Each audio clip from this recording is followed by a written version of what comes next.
యాడికి క్రైస్తవ కూడిక గృహం సంఘ సభ్యులకు ప్రభువైన యేసుక్రీస్తు నామములో శుభములు. సహోదరులారా, సంఘ కార్యక్రమాలలో శనివారము విజ్ఞాపన కూడిక గనుక మీ పనులు, ప్రయత్నములు, కార్యములు ముగించుకొని మీతో పాటు మీ పొరుగువారిని తీసుకొని రావాల్సిందిగా మనవి చేయొచ్చు.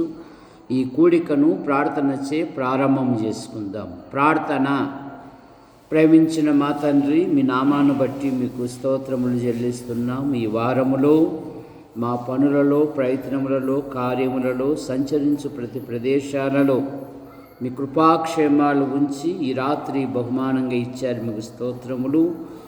సంఘ కార్యక్రమాలలో శనివారము విజ్ఞాపన కూడిక మనం సంపూర్ణ భక్తియు మాన్యతయు కలిగి నెమ్మదిగాను సుఖముగాను బ్రతుకు నిమిత్తము అన్నిటికంటే ముఖ్యముగా రాజుల కొరకు, అధికారుల కొరకు, నాయకుల కొరకు, ప్రధానుల కొరకు, సమస్త ప్రజల రక్షణ, మారుమనసు నిమిత్తమై ప్రార్థనలు, యాచనలు, విజ్ఞాపనలు, కృతజ్ఞతాస్తుతులు చేయబద్దులమై ఉన్నాం. ఇది మంచిది, మన రక్షకుడగు దేవుని దృష్టికి అనుకూలమై ఉన్నది. సామాన్యులమైన మాకు మీ సన్నిధిలో ఈ విధంగా గడుపుటకు మీరు ఇచ్చిన ధన్యతను బట్టి మీకు స్తోత్రములు. యంత్ర శబ్దం ద్వారా ఎందరైతే వింటున్నారో ఆకర్షించండి. పాటల ద్వారా, వాక్యం ద్వారా మహిమ పొందమని యేసు ప్రభు నామములో ప్రార్థిస్తూ ఈ కార్యక్రమాన్ని ప్రారంభిస్తున్నాం తండ్రి. ఆమెన్.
పేతురు పత్రిక మొదటి అధ్యాయం.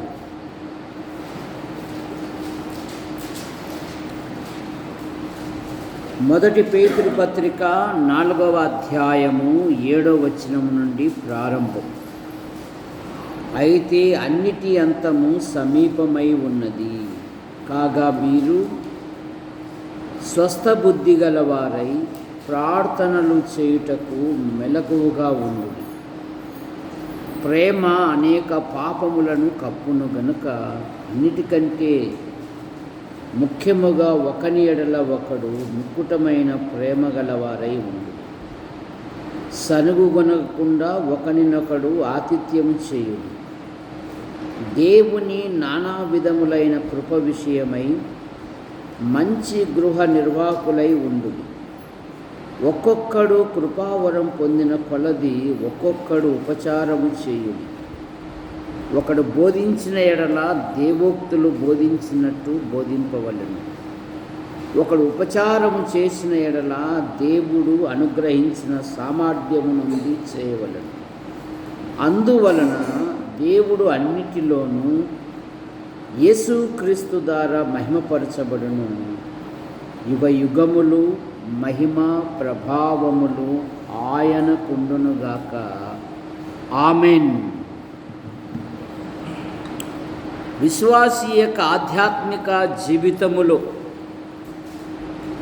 అలుపెరకుండా ముందుకు సాగాలి అంటే విశ్వాసి జీవితములో ప్రార్థన అవసరమై ఉన్నది. ప్రార్థన అనగా దేవునితో మాట్లాడుట అని అర్థం.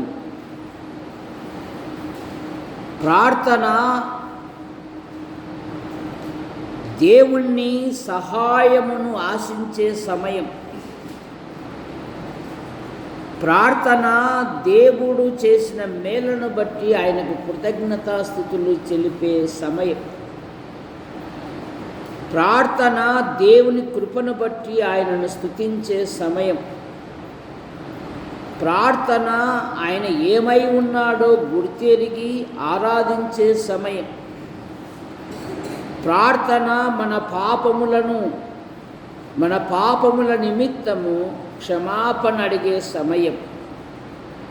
ప్రార్థన మన అవసరతలను దేవునికి తెలియజేసే సమయం. ప్రార్థన మన హృదయములను దేవుని సన్నిధిలో కుమ్మరించే సమయం. ప్రార్థన ఇతరుల అక్కర్ల నిమిత్తం విజ్ఞాపన చేసే సమయం. ప్రార్థన దేవుని చిత్తం కోసం ఎదురు చూసే సమయం.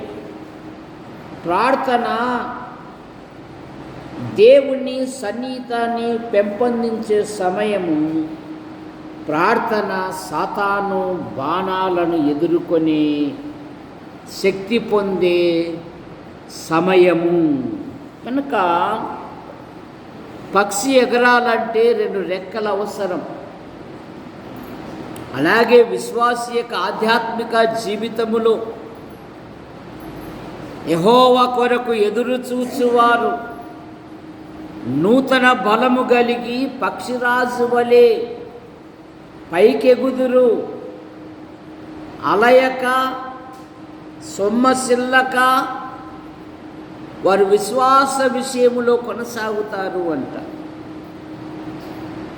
అందుకని పేతురు భక్తుడు మనల్ని హెచ్చరిస్తూ ఉన్నాడు, అన్నిటి అంతము సమీపమై ఉన్నది, కాగా మీరు స్వస్థతా బుద్ధి గలవారై ప్రార్థనలు చేయుటకు మెలకువగా ఉండుడి.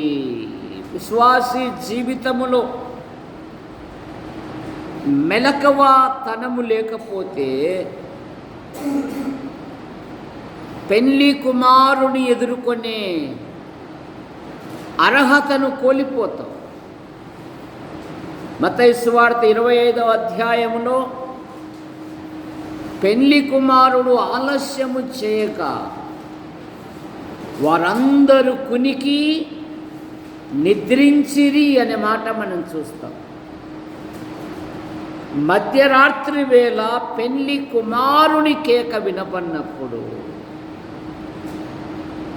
బుద్ధిగల సిద్ధపడిన కన్యకలు ఆయనతో పాటు లోపలికి వెళ్ళిరి అనే మాట మనం చూస్తాం. బుద్ధి లేని వారు అప్పుడప్పుడు సిద్ధపడుతూ ఉన్నారు. వారు కొనబోచుండగా అంతలో తలుపు వేయబడిననే మాట మనం చూస్తాం. కనుక మెలకువ అనేది విశ్వాసి జీవితములో చాలా విలువైనది. సాలీడుకు 8 కళ్ళు ఉంటాయంట. అది చుట్టూ తనున్న ప్రదేశములో శత్రువునకు చిక్కకుండా తాను బ్రతుకుతుందంట. విశ్వాసి కూడా మెలకువ జీవితం కలిగి ఉండాలి. నిద్రమత్తు సింపిరి గుడ్డలకు కారణము అని బైబిల్ సెలవిస్తూ ఉంది. మెలకువగా ఉండాలి. మెలకువ లేకపోతే యేసు ప్రభు చెప్పిన ఉపమానములలో మనుషులు నిద్రించుచుండగా అపవాది వచ్చి గోధుమల మధ్య గురుగులు విత్తి పోయెను. దన్లాడండి మీ సావు మీద అని చెప్పేసి సరే, పంట పడినప్పుడు బయట కనపడుతుంది. మేము తినేది గురుగులు కదా, మరి ఈ గురుగులు ఎక్కడి నుండి వచ్చాయి? నేను విత్తినేది గోధుమలు కదా. యజమానుడు అంటున్నాడు, ఇది సాతాను పని. ఎందుకంటే సాతానుడు తనకు సమయము కొంచెమని తెలిసి వాడు రాత్రింబగళ్ళు బహుగా ప్రయాసపడుతూ ఉన్నాడు. నేటి క్రైస్తవ్యము మెలకువ జీవితములో ఉండకుండా యోనా వలె ఓడ అడుగు భాగాన నిద్రావస్థలో ఉంది. అలాగైతే నువ్వు ఆధ్యాత్మికంగా నష్టపోతావు. ప్రార్థన యందు మెలకువ. యేసు ప్రభు వారు కూడా అన్నారు కదా, మీరు ప్రార్థనలో మెలకువగా ఉండుడి అన్నాడు. కనుక విశ్వాసి జీవితంలో ఆధ్యాత్మికంగా ఎదగాలంటే మెలకువ జీవితము చాలా ఆసన్నమైంది. మెలకువగా ఉండాలి. లూకాసు సువార్త 21వ అధ్యాయంలో ఆ దినము అకస్మాత్తుగా మీ మీదికి ఉరి వచ్చినట్టు రాకుండా నిమిత్తము మీ హృదయములు ఒకవేళ తిండి వలనను మత్తు వలనను ఐకిక విచారముల వలను మందముగా ఉన్నందున అకస్మాత్తుగా ప్రపంచం మీదికి ఆయన రాబోతున్నారు. జరగబోవు వీటిని తప్పించుకొని మనుష్య కుమారుని ఎదుట మీరు ఉండాలంటే ప్రార్థనలో మెలకువగా ఉండండి. రెండవ మాట, ప్రార్థనలో విశ్వాసం ఉండాలి. చాలామంది ప్రార్థిస్తున్నారు కానీ విశ్వాసం లేదు. చాలామంది ప్రభుని అడుగుతున్నారు కానీ నమ్మకం లేదు. కానీ యాకోబు పత్రిక 5వ అధ్యాయము 16వ వచనములో విశ్వాస సహితమైన ప్రార్థన ఆ రోగిని స్వస్థపరచును. ప్రార్థనలో విశ్వాసం. యేసు ప్రభు అన్నాడు కదా, మీరు అడుగు వాటిని నమ్మి విశ్వసించి అడిగిన ఎడల నమ్ముట నీ వలనైతే నమ్మువానికి సమస్తము సాధ్యమే అన్నాడు రక్షకుడు. కనుక ప్రార్థనలో విశ్వాసం.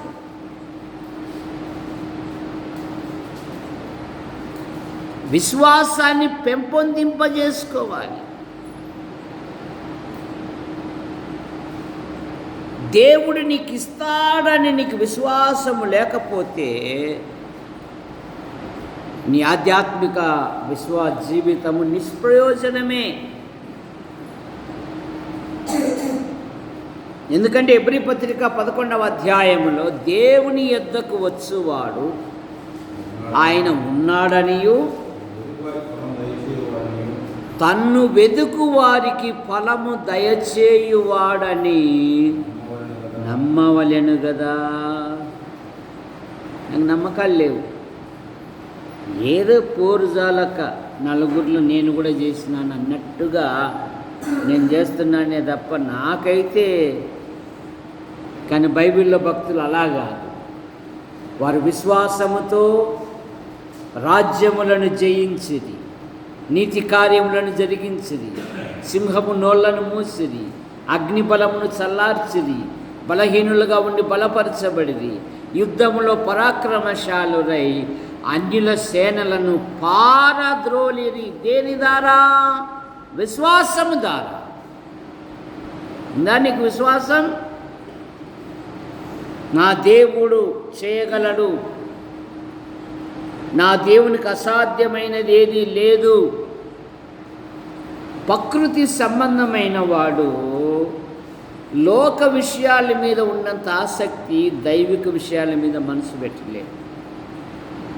ఎందుకంటే విశ్వాసాన్ని పెంపొందింపజేసుకోవాలి.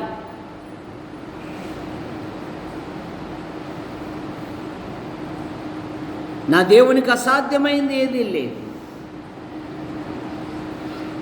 నా దేవుడు ప్రతి అవసరము తీరుస్తాడు, ప్రతి అక్కర తీరుస్తాడు.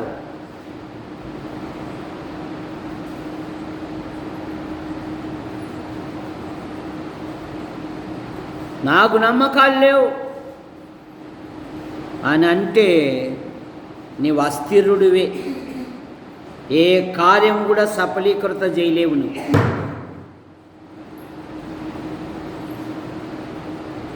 జాగ్రత్త.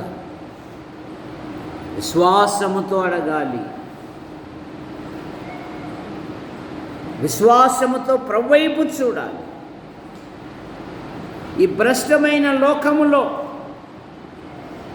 ఈ తుచ్చమైన లోకములో, ఇంటి వెనకల, ఇంటి లోపల, ఇంటి ప్రక్కన,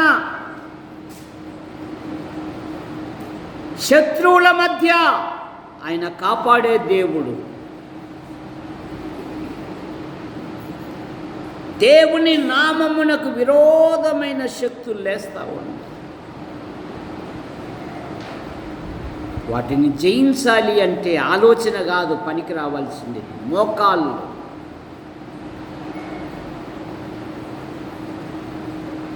మోకరించుట, పదే పదే ప్రభునడుగుట. లూకాసు సువార్త 18వ అధ్యాయంలో అదే కదా. దేవుడు తాను ఏర్పరుచుకున్న పిల్లలకు ఆయన త్వరగా వారి విషయమే కదా.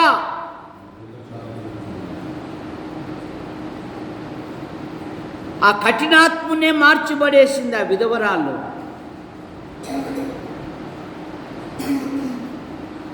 అతడు దేవునికి భయపడడు, మనుషులకు లెక్కబెట్టాడు.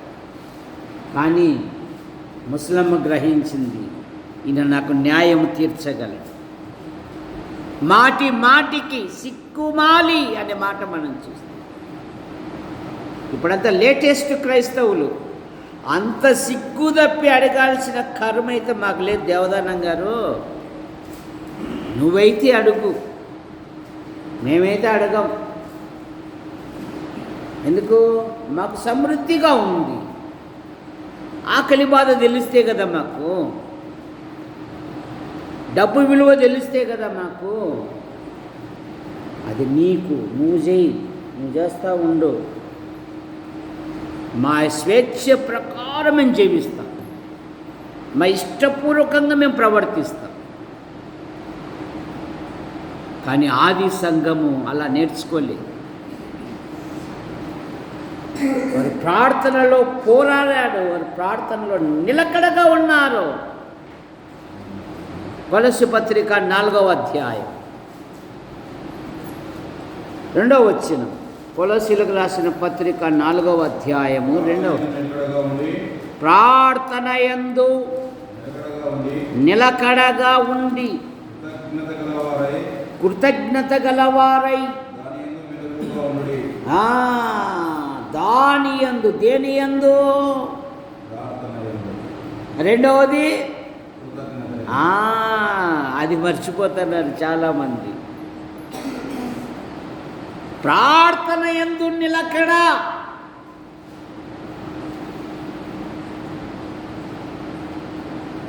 ఇస్సాకు తన భార్య కొరకు ఎన్ని సంవత్సరాలు ప్రార్థన చేశాడు?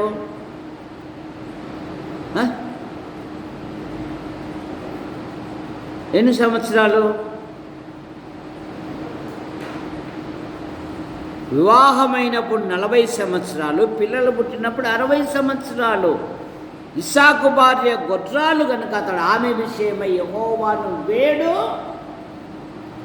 ఎన్ని సంవత్సరాలు? 20 సంవత్సరాలు ప్రార్థించాడు. 20 క్షణాలలో నువ్వు ఉండలేవే ప్రార్థనలో. 20 నిమిషాలు గడపడానికి బరువే నీ శరీరము. ఏదో తరగతి బడికి వచ్చినట్లుగా, టంచన్గా గంట కొడతాను వెళ్ళిపోతామా అన్నట్టుగా. ప్రార్థన యందు నిలకడ. విశ్వాస జీవితములో మేము ప్రభుని అడుగుతున్నాం, మేము ప్రార్థన చేస్తున్నాం, దేవుడు మాకు సహాయం చేయగలడు అని మాట్లాడే విశ్వాసులు కొదువైపోతారు. దేవుని రుచించిన వారు ఈ దినాలలో ఉండడం లేదు. సరే, 84 సంవత్సరాల వృద్ధురాలైన హన్న దేవాలయమును విడువక ప్రార్థనలు, ఉపవాస ప్రార్థనలు గడుపుచు ఇశ్రాయేలు విమోచన కొరకు కనిపెట్టుచున్న వారితో ఆ రక్షకుని గురించి మాట్లాడుతుందంటూ ఒక వృద్ధురాలు. నీవనస్తునివే కదా, నీ కుటుంబ పోషణకు దివారాత్రులు ప్రయాసపడుతున్నావు కదా, మరి దేవుని విస్తీరణ కొరకు నీ సమయం ఎంత కేటాయిస్తున్నావు? నా ప్రభు ప్రేమను గురించి నలుగురు చెప్పలేకపోతున్నాననే తపన ఉండడం లేదు, భారం ఉండడం లేదు, ఆశ ఆసక్తులు దప్పులు ఉండడం లేదు, ఆత్మల పట్ల భారమే లేదు.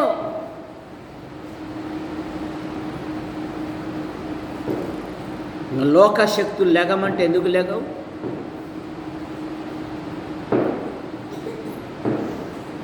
నీ ఇంటికాని ఉన్నటోడే నీ మీదికి లేస్తాడు. నువ్వు ప్రార్థనలో గడకపోతే, నువ్వు ప్రార్థనలో ఉండకపోతే, సరే, ప్రార్థనలో మెలకువగా ఉండుడి. మెలకువ కలిగిన జీవితం. అందరూ లోకములో కలిసిపోయినట్టుగా జీవిస్తూ ఉన్నారు. జాగ్రత్త. విశ్వాసి జీవితము ప్రార్థనలో పోరాడాలి, ప్రభుని అడగాలి. యోబు గ్రంథంలో ఉన్నారు కొందరు గుంపు. వాళ్ళ ఆలోచన, వాళ్ళ స్వభావము, వాళ్ళ సౌలభ్యము ఏంటంటే, మేము ఆయనకు ప్రార్థన చేయుట చేత మాకేంటి లాభం? ఏమంటే ఇల్లు, మేము ప్రార్థన చేయుట చేత మాకేంటి లాభం? మాకు లాభం కావాలి. పాట పాడినా, ప్రార్థన చేసిన, ప్రసంగం చేసిన లాభం.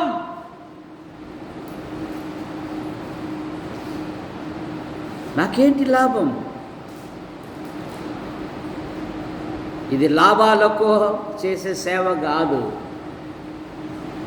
పరలోకములో నీ ధనాన్ని సమకూర్చుకునే సమయం ఇది. దేవుని వాక్యం యొక్క ప్రభావాన్ని రుచించుట, ప్రకటించుట. దేవుడు నీకు ఇచ్చాడు అంటే నీ విశ్వాసంతో పనిది. నీ కుటుంబాన్ని, నీ పిల్లలను ఆశ్చర్యకరంగా వృద్ధిలోకి తెస్తాడు. అందరూ చూస్తూ ఉన్నాం, కానీ ఇది మనుషుల పని కాదు, వ్యాపారం అంతకంటే కాదు. గుర్తుపెట్టుకో. ప్రార్థనలో నిల్లు కడ. యేసు ప్రభువా, పని ప్రారంభించాము, అది విశాలమవుతూ ఉంది. మరి ప్రతి సమస్య నుండి అద్భుతమైన సహాయం దయచేసి. కొంత ఆర్థికం అవసరమై ఉంది, నువ్వైపు చూస్తూ ఉన్నావు. నీ కృపను అనుగ్రహించు. పిల్లలు చిన్నపిల్లలుగా ఉన్నప్పుడే వారికి ఒక మంచి ఇల్లు, ఒక మంచి పునాది సమకూర్చుట తల్లిదండ్రుల యొక్క బాధ్యత. వారు కాలేజీలకు వచ్చేకల్లే ఆ కాలేజీలకు లక్షలు కట్టడమే సరిపోతుంది. కనుక నువ్వు ప్రార్థిస్తే దేవుడు ఆశ్చర్యకరమైన సహాయాన్ని పంపుతాడు. కృపను అనుగ్రహించు.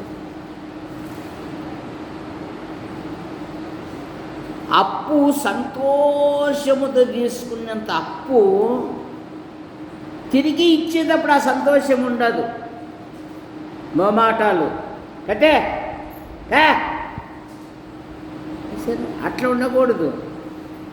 నువ్వు ఎట్లా సంతోషంతో తీసుకున్నావో సహాయపడిన వారికి మళ్ళా సంతోషంతోనే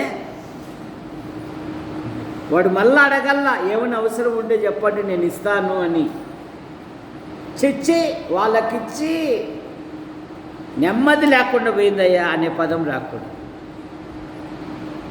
నేను కూడా అట్లా అయిపోయినానండి అని అంటారు. చూసారా?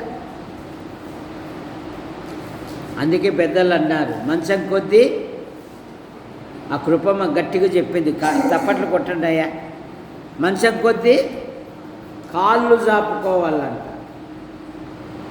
నీకున్న ఆ గ్రౌండ్లో ఎంతున్నావో అంతవరకే ఉండాల. యాడికంతా నాది అంటే నా వల్ల అవుతుందా?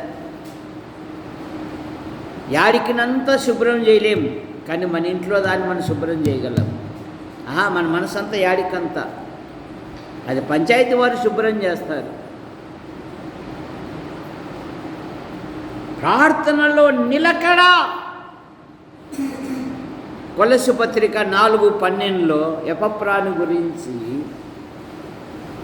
ఎపఫ్రా మీకు వందనములు చెప్పుచున్నాడు, ఇతడు ఎల్లప్పుడూ మీ కొరకు తన ప్రార్థనలో పోరాడుచున్నాడు.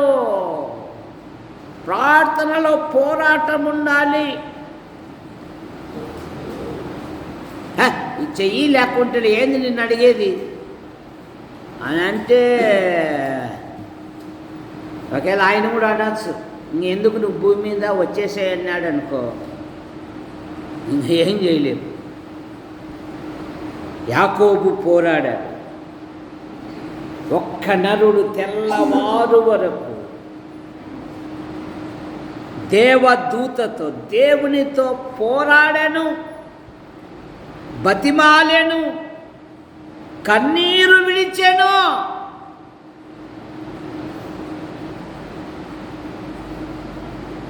అతడు జయము పొందాను. ఇవన్నీ లేకుండా జయం ఎట్లా పొందుతావు నువ్వు?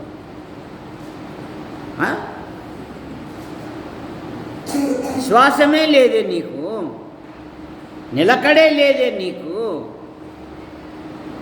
ఎట్లా సాధిస్తావు?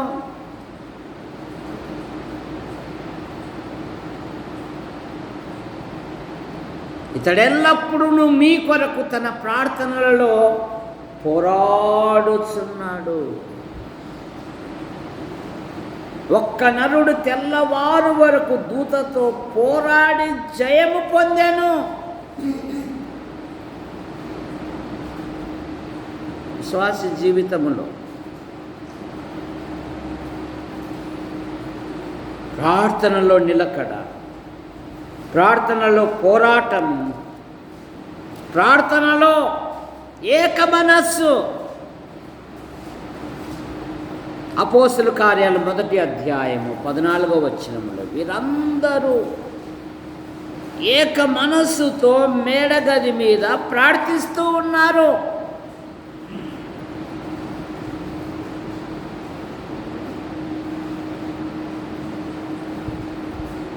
ఏక స్వభావము, ఏక మనస్సు, ఏక తాత్పర్యము ఉండాలి విశ్వాసి. ద్వంద్వ వైఖరి జీవితం ఉండకూడదు. గుళ్ళో ఒకలాగా బయట ఒకలాగా ఉండకూడదు.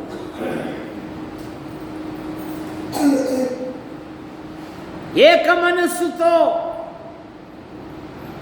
వారు ప్రార్థిస్తూ ఉన్నారు. విశ్వాసీ జీవితంలో కూడా ప్రార్థనలో కృతజ్ఞత, ప్రతి విషయములో. ఫిలిప్పీ పత్రిక అదే కదా, దేనిని గూర్చి చింతపడకుడి కానీ హృదయపూర్వకంగా మీ విన్నపములు దేవునికి దేవా దేవా దేవా ఈ పని ప్రారంభించాను, ఇంత పని గట్టుటకు నాకు సహాయం దయచేయి ప్రభువా. యేసు ప్రభు అన్నాడు కదా, వాడు ఇల్లు కట్టడానికి ప్రయత్నం చేసి పునాది వరకు వేసేసి 60 ఏళ్ళకు మళ్ళీ ఇల్లు కడతాడు. ఇప్పుడు చూడు ఇప్పుడు కడతాడు వాడు. యవనంలో ఇల్లు కట్టి మొదలు పెట్టాడు, ఇప్పుడు వృద్ధాప్యంలో గోడలు కడుతున్నాడు అప్ప అంట.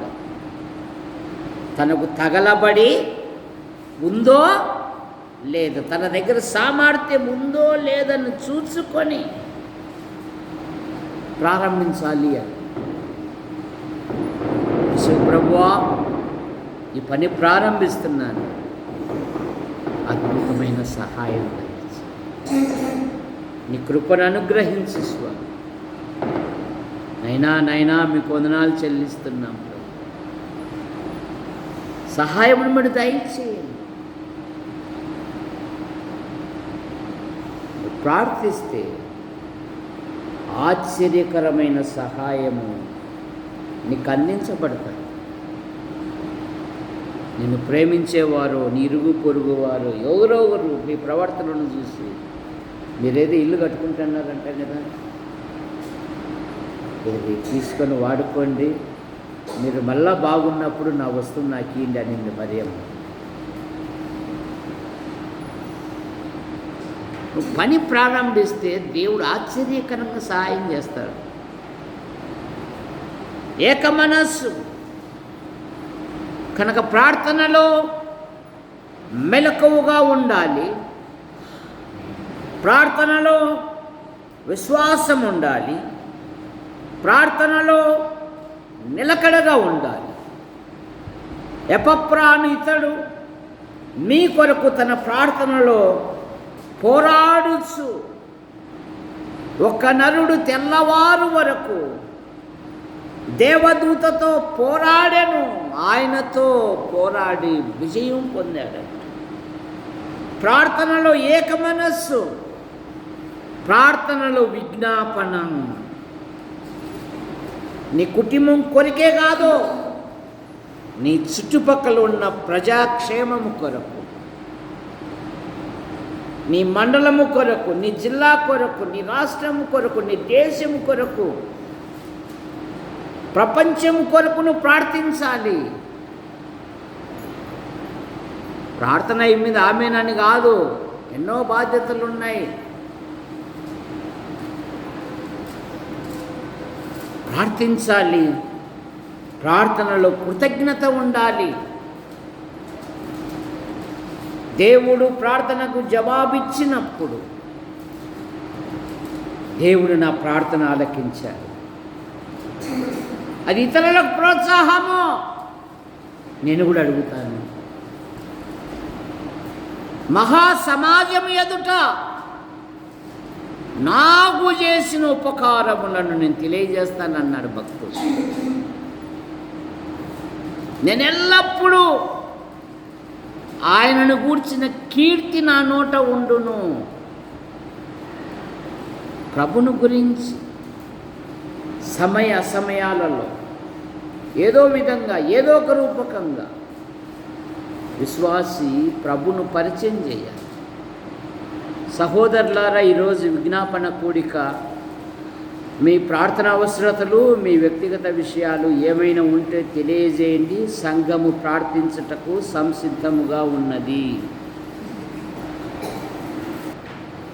ఏవైనా ఉంటే తెలియజేయండి. సంఘము ప్రార్థించుటకు సంసిద్ధముగా ఉంది. దేవుని మహాకృపను బట్టి వచ్చే వారంలో శనివారం 14వ తేదీ మరి సహోదరుడు సాగిబండ బిషప్ వారి కుటుంబ సభ్యులు వారు కట్టుకున్న ఇల్లు ప్రారంభోత్సవం కనుక ఆశ్చర్యకరంగా జరుగునట్లుగా అందరూ ప్రార్థన చేయండి, అందరూ పాలు పొందండి. సహోదరి కుమారి చాలా జ్వరంతో బాధపడుతూ ఉంది, ఆమె కొరకు చేయండి. నిన్న 3 రోజులు విపరీతమైన కడుపు నొప్పితో నేను కూడా బాధపడ్డాను. దేవుడు సహాయం చేశాడు. మరి మంచి డాక్టర్ చూపించుకుంటే కూడా ప్రార్థన చేయి.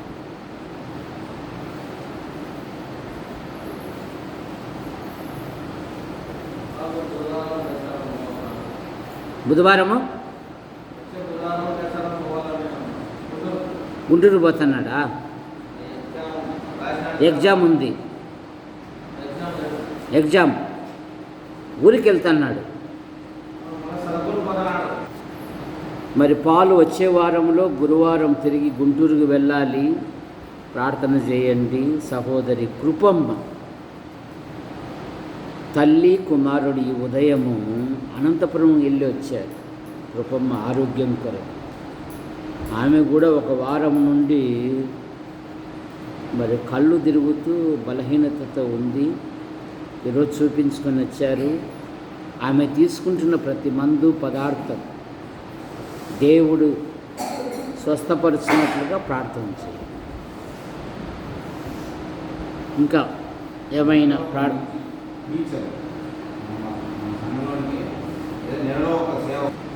మరి మన సంఘానికి ఇప్పటి వరకు మనం బలహీనంగా ఉన్నాము. మరి ఒక బలమైన స్పీకర్ వచ్చి వాక్యం చెప్పున్నట్లుగా ప్రార్థన చేయండి. బలమైన స్పీకర్ వచ్చారు, ప్రార్థన చేయండి. మరి ప్రేరేపణ కలిగిన సహోదరులు ఆసుపత్రి కాలనీ నుండి కానీ సిఎస్ఐ కాలనీ నుండి వచ్చే వారి కొరకు ప్రార్థన చేయాలని మనవి చేస్తూ ఉన్నాం.